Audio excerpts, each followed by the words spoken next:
The grand palace of Kalunga no longer felt like the heart of a mighty kingdom. Since Prince Kwame's fall from grace and the death of their father, King Kwaku, the throne had remained unsteady. Kwame's sisters, Abena and Afia, had taken control of the kingdom, hoping to lead their people through the storm. But ruling Kalunga was far harder than they imagined. Abena, fierce and ambitious, believed that strength and swift decisions would hold the kingdom together. She held long meetings with the royal council, her voice sharp and confident, but deep down, she felt the kingdom slipping from her grasp. Afia, the more cautious and thoughtful sister, preferred to take a careful approach, but even her strategy seemed to fall short as the kingdom's problems grew. The people of Kalunga, who had once cheered for the sisters, began to doubt them. "Can they save us?" the villagers whispered. The royal court, once united, had split into factions, each with their own ideas about how to lead the kingdom. The nobles who once stood behind Abena and Afia were now questioning whether they had made the right choice in supporting them. In the midst of all this, Kwame remained weak and tormented by the curse. His body was frail, and he was kept in isolation under the watchful eyes of his sisters. They resented him for the ruin he had brought upon their land, but neither of them wished him dead. They feared that if he died without lifting the curse, Kalunga would fall into complete chaos. Despite their anger towards their brother, they knew that the curse was not just his burden, but a danger to them all. Kalunga was changing. The skies, once bright and clear, were now constantly covered with heavy, dark clouds. Fierce winds howled through the villages, and violent storms lashed the kingdom without warning.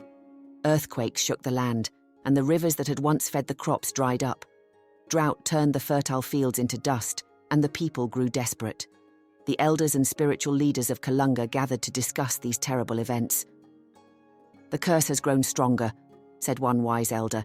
"It is tied to the royal family's unrest. If the curse is not lifted soon, Kalunga will fall." At first, Abena refused to believe that supernatural forces were causing the disasters. "This is nonsense," she snapped. "We need practical solutions, not old stories about spirits and curses." But Afia, ever the more thoughtful one, began to wonder. Could the curse truly be behind the kingdom's collapse? After all, Kwame's curse had brought their father's death and had nearly destroyed their family. Was it possible that it was also causing the earthquakes, the storms, and the suffering of their people? Late at night, Afia consulted the spiritual leaders in secret. They told her that if the curse was not lifted, Kalunga would continue to crumble. The more she heard, the more Afia believed that they were right. She knew that time was running out for them all. Just as Kalunga's troubles seemed endless, something even more terrifying began to happen. Nyara, the spirit who had cursed Kwame, returned to the kingdom. She didn't appear openly in front of the people, but they felt her presence in strange, unsettling ways. Farmers spoke of seeing a woman with glowing eyes wandering through their fields at night. Merchants in the markets claimed they heard whispers in the wind, warning them of doom. Soon the entire kingdom was buzzing with fear. "The spirit Nyara is among us," they whispered. "The curse is not over." Nyara began to appear in Abena and Afia's dreams too. In these dreams, she warned them that unless they found a way to undo what Kwame had done, they would suffer the same fate. Each night, her words became clearer and more frightening. "Your brother's curse is your curse now," Nyara whispered. "If you do not act, Kalunga will fall, and you will fall with it." The sisters awoke from these nightmares filled with fear. Afia wanted to find a solution, but Abena, though frightened, refused to show weakness. The tension between the two sisters grew as they argued over what to do. Abena wanted to push forward with strength and control, while Afia believed they needed to face the curse head-on. And so the kingdom teetered on the edge of destruction, with even the royal family unsure of their next move. One night, deep in the quiet halls of Kalunga's grand temple, the chief priest, an old man named Toma, had been praying for hours, seeking guidance for the troubled kingdom. He had tried everything: prayers, rituals, offerings to the gods, but the curse over Kalunga seemed unbreakable. Desperation weighed on his heart. As he knelt before the altar, the flickering candles cast eerie shadows on the walls, and the scent of burning incense filled the air. Suddenly, A cold gust of wind swept through the temple, extinguishing the flames in an instant. Toma's breath caught in his throat as the temperature dropped. He sensed a presence, something far beyond the mortal world. The air shimmered, and before him appeared a glowing figure, ethereal and powerful. The being's form was hard to define, shifting like smoke, but its presence was undeniable. This was a messenger from the powers that governed the balance of the world. "Toma," the being's voice echoed, gentle yet commanding. "You have called upon us and we have come." The old priest's hands shook as he bowed deeply before the figure. "I seek guidance for the Kingdom of Kalunga," he whispered. "The land is cursed, the people are suffering, and I fear the end is near. What must we do?" "Toma," the figure spoke, its voice resonating with both authority and calm. "The curse that has befallen Kalunga was born from greed and pride. It is tied to the royal family and its darkness runs deep, but the kingdom's salvation lies in an heir, one born of royal blood but untainted by the throne's corruption." Toma's heart raced, his aged hands trembling. "An heir," he whispered, "but King Kwaku is dead, and Prince Kwame is cursed. Who could this heir be?" The figure's voice softened, but grew even more powerful, as if speaking the undeniable truth. "There is an heir, forgotten by time, born of royal blood but untouched by the corruption of the throne. This heir alone can restore balance to Kalunga and lift the curse. You must find this heir, or Kalunga will be lost." A forgotten heir. He had never heard of such a person. "Where do I find this heir?" he asked, his voice trembling. The vision began to fade, and with it, the figure's final words echoed in Toma's mind. "Find the heir, for time is running out." When Toma opened his eyes, the candles had relit, but the room felt different. The weight of the god's message pressed on him, and he knew that he must act quickly. He couldn't risk sharing this vision with everyone, for not all would understand or believe him.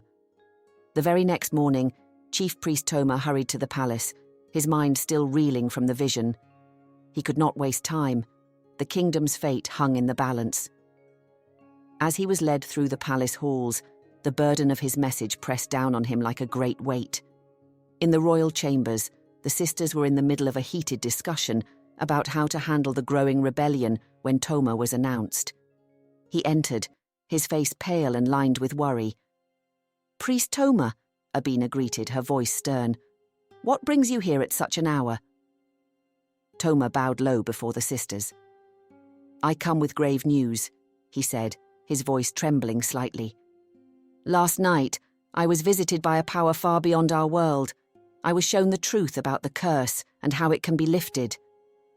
Afia's brow furrowed with concern. "What truth, Toma? Speak plainly." Toma took a deep breath.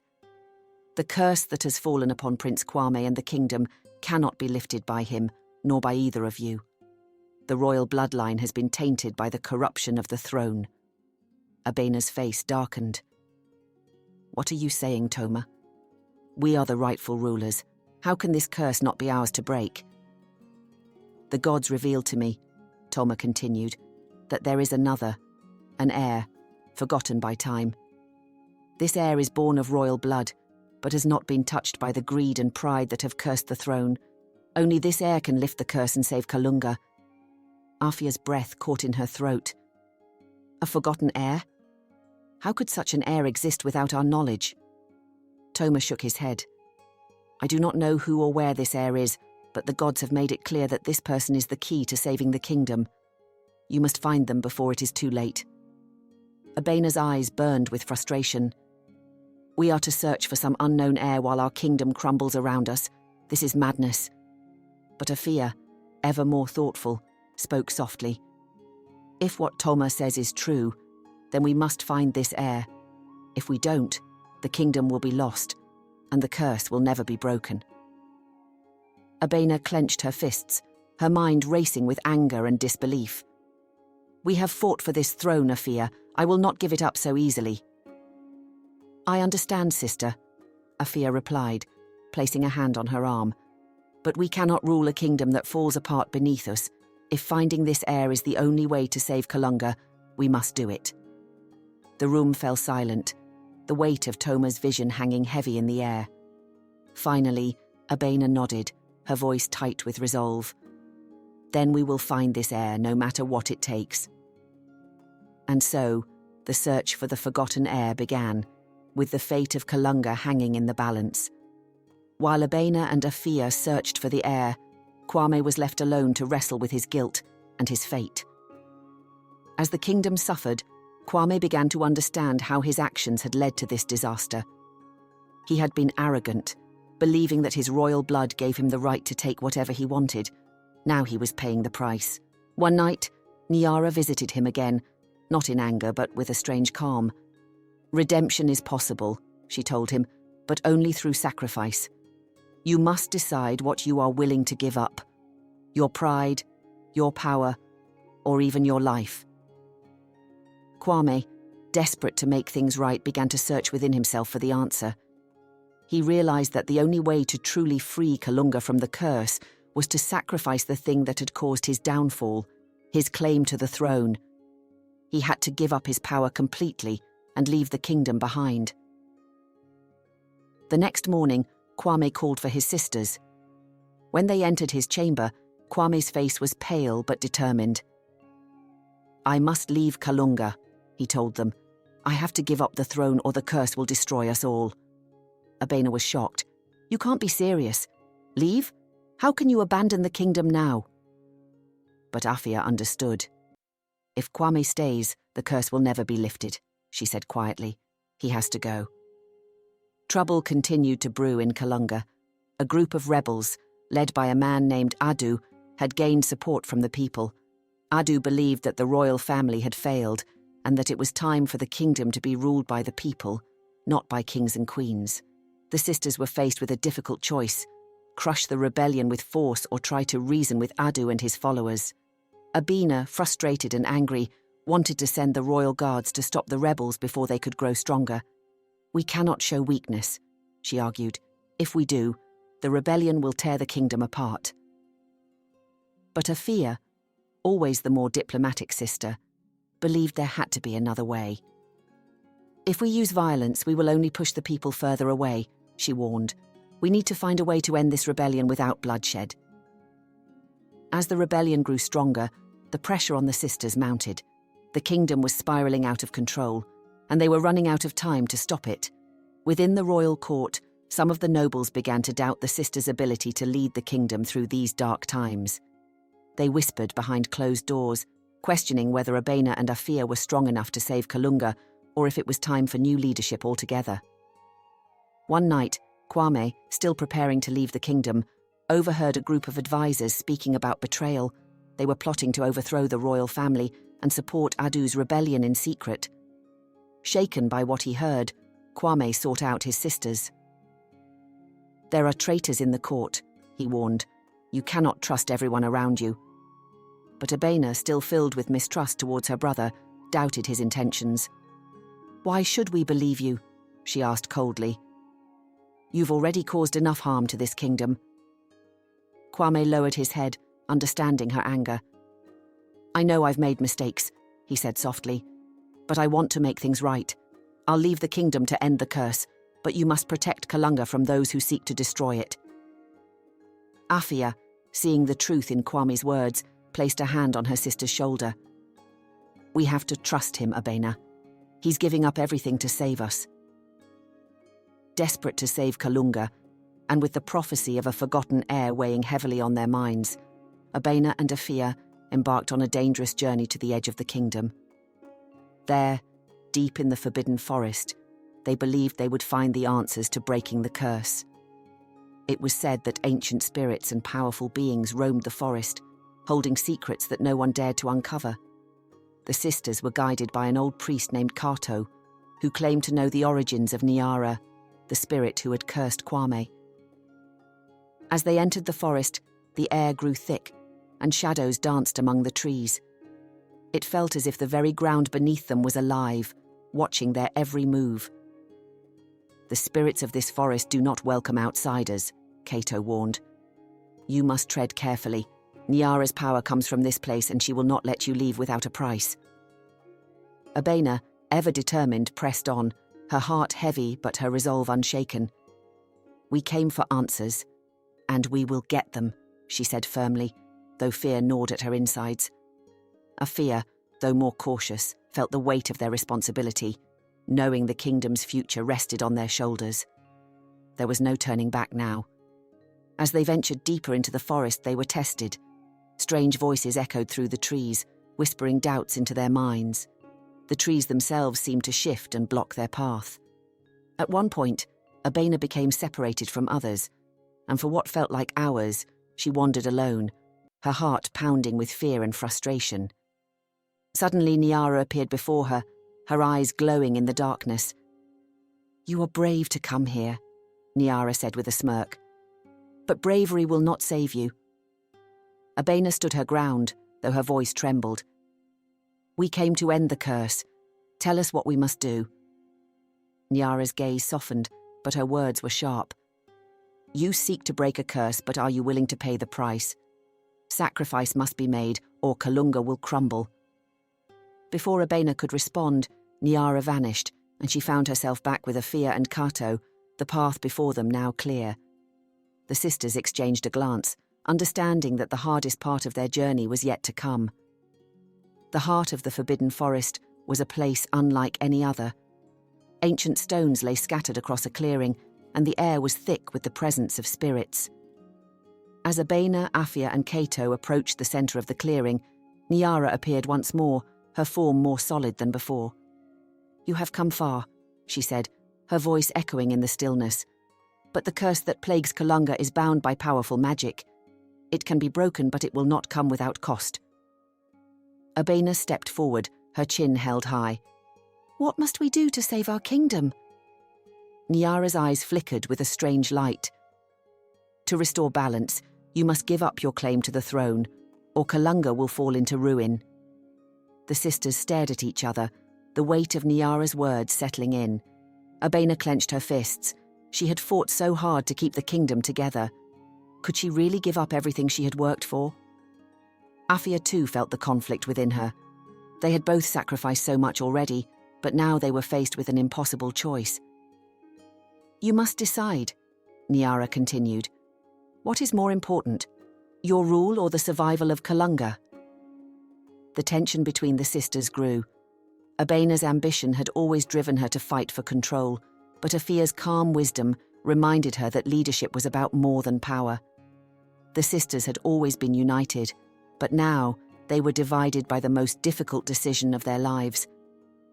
"I can't lose the throne," Abena said quietly, her voice trembling. "Kalunga is my responsibility." "But if we don't give it up, there will be nothing left to rule," Afia replied, her tone gentle but firm. "The kingdom's survival comes first." For a long moment they stood in silence, the weight of their choice pressing down on them. Finally, Abena nodded, tears in her eyes. "You're right. We have to do what's best for Kalunga." Nyara watched them closely, her expression unreadable. "Then the choice is made," she said softly. "You will give up your claim to the throne." While his sisters were deep in the forbidden forest, Kwame's journey toward redemption reached its final tragic point. Weak and broken, Kwame knew that he had to face Nyara once more. That night, as he lay in his bed, Nyara appeared in his dream one last time, her figure glowing eerily. "You have seen what your arrogance has done," Nyara said, her voice no longer filled with anger, but with a strange sadness. "Your actions have caused the suffering of your people, and the kingdom is on the brink of collapse." Kwame nodded, tears filling his eyes. "I know," he whispered. "I've ruined everything, but I want to make things right. Please, give me one more chance." Nyara gazed at him for a long moment. "Redemption is possible, Kwame, but it will not be easy. You must make the ultimate sacrifice. Only by giving up your claim to the throne can the curse be lifted." Kwame's heart ached, but he knew what he had to do. His pride, his desire for power, all of it had led him to this moment. "I will leave Kalunga," he said quietly. "I will give up the throne." Nyara's gaze softened, and for the first time, she smiled. Then the curse will be lifted, and Kalunga will be saved. The next morning, he summoned his strength and waited for his sisters in the palace courtyard. When Abena and Afia returned from the forbidden forest, they found him standing there, pale but resolute. "I will be leaving Kalunga, just as I promised," Kwame said, his voice steady. "It is the only way to break the curse and save the kingdom." Abena, though she had known, still felt a sting of shock. "You're really going?" Kwame nodded solemnly. "Yes, it's the only way forward." Afia, though sorrowful, gave a soft nod of understanding. "We will protect Kalunga in your absence." And with that, Kwame turned and walked away from the palace, leaving behind the throne he had once believed was his by right. As he disappeared into the horizon, the dark clouds that had hovered over Kalunga began to lift, and the curse that had plagued the kingdom was finally broken. Just as the people of Kalunga began to hope for peace, a shocking betrayal shook the royal court. A noble, who had secretly been working with Adu, the leader of the rebellion, attempted to assassinate Abena and Afia during a royal meeting. The plot was uncovered at the last moment, but the kingdom was thrown into chaos once again. Abena, furious and hurt by the betrayal, ordered the arrest of the conspirators. But the rebellion had grown stronger, and Adu's followers were now openly challenging the royal family's authority. The kingdom, already weakened by the curse, was on the verge of civil war. In the midst of the chaos, Abena and Afia realized that they could not hold on to power much longer. Though they had fought so hard to save the kingdom, the people were no longer willing to follow them. It was then that the prophecy of the forgotten heir was finally fulfilled. Far away from the palace, in a small, quiet village, a young man named Kato lived a simple life. He had been raised by his mother Amma, who had taught him the values of humility, kindness, and justice. Though Kato never knew his true origins, his mother always told him that doing what was right, no matter how difficult, was the mark of a good man. What Kato didn't know was that his life was far from ordinary. He was the son of Prince Kwame, the product of one of Kwame's reckless actions in his youth. When Amma had become pregnant, she went to Kwame, seeking responsibility for the child. But Kwame, blinded by arrogance and power, cruelly rejected her and threatened to destroy her and the baby if she ever spoke of the pregnancy again. Terrified, Amma fled and kept Kato's existence a secret, raising him far from the palace to protect him from Kwame's wrath. Amma raised Kato to be a good man, teaching him values that would shape him into a responsible adult. She kept the truth of his royal blood from him, hoping to spare him the pain and danger that might come from knowing the truth. But deep down, Amma knew that Kato's destiny might one day catch up with him. One day, as Kalunga's situation grew more desperate, a group of royal scouts arrived in Kato's village. They had been following the prophecy, searching for a forgotten heir, and whispers had led them to Amma's door. When they saw Kato and learned his story, they knew immediately that he was the heir they had been seeking. Amma, with a heavy heart, revealed the truth to her son. "You are the son of Prince Kwame," she said, her voice filled with sadness. "I kept you hidden to protect you, but you are a prince." Kato was stunned. "I'm no prince," he protested. "I've lived a simple life. I don't know anything about ruling a kingdom." Amma placed her hand on his shoulder, her eyes filled with both sorrow and pride. "You were born with royal blood, but more than that, I raised you to be a man of honor. Sometimes we are called to step up, even when we don't feel ready. The people of Kalunga need you." Kato struggled with the revelation of his royal blood. His whole life, he had lived as a simple villager, far removed from the politics and power of the palace. But as the truth sank in, he realized that he couldn't turn away from his destiny. Kalunga was falling apart, and the prophecy was clear. He was the only one who could restore balance to the kingdom. Reluctantly, Kato agreed to return to the palace with the royal scouts. When he arrived, Abena and Afia were shocked to learn the truth. They had spent months searching for a solution, and now the forgotten heir had been found in the least expected place. At first, Abena found it difficult to accept. "We've fought so hard to save this kingdom. she said, her voice tight with emotion. "Now we're supposed to hand it over to someone we've never known." Afia, though equally unsure, saw the truth in the prophecy. "He is the one the gods spoke of, Abena. We've tried everything, and this is the only way." Cato, still unsure of his place, stepped forward. "I never wanted this," he admitted. "But I've been taught that sometimes we must do what's right, even when we're afraid. If my presence can help Kalunga, then I will take on this responsibility." Abena and Afia exchanged a long, silent look. Though it pained them to let go of the power they had fought so hard to maintain, they knew that Kato was the kingdom's last hope. For the sake of Kalunga, they had to trust him. Kato was crowned as the new king of Kalunga, stepping into a role he had never dreamed of, but accepted with humility. His upbringing, filled with lessons of wisdom and justice, helped guide him as he navigated the complexities of ruling a kingdom in turmoil. Though he had never known the world of royalty, his natural kindness and sense of duty earned the trust of those around him. Abena and Afia, though no longer leading the kingdom, stayed by his side as his advisors, offering guidance as Cato took on the heavy burden of leadership. Under Cato's rule, the curse that had long plagued the kingdom was lifted. The dark clouds that had hovered over the land parted, and the once barren fields began to bloom again. Rivers that had dried up flowed once more, and the people of Kalunga saw hope for the first time in years. Nyara, the spirit who had cursed Kwame and the royal family, appeared before Cato in his dream one night. Her presence was no longer threatening, but instead calm and filled with a quiet wisdom. "You have restored balance to Kalunga," Nyara said softly. "But remember, peace is fragile. Lead with wisdom, and do not let the kingdom fall into darkness again." Cato bowed his head. "I will not forget," he promised, his voice steady with the weight of his responsibility. Under King Cato's rule, Kalunga flourished. The people, inspired by his humility and fairness, began to rebuild the kingdom, working together to heal the wounds left by years of suffering and turmoil. Abena and Afia, though no longer in power, found peace in their roles as advisors, guiding Cato with the knowledge and experience they had gained during their time on the throne. Kwame, now living in exile, watched from afar as his son took on the burden of the throne that he had once longed for but never deserved. Though Kwame had caused much of the kingdom's pain, he found solace in knowing that his son had restored Kalunga to peace.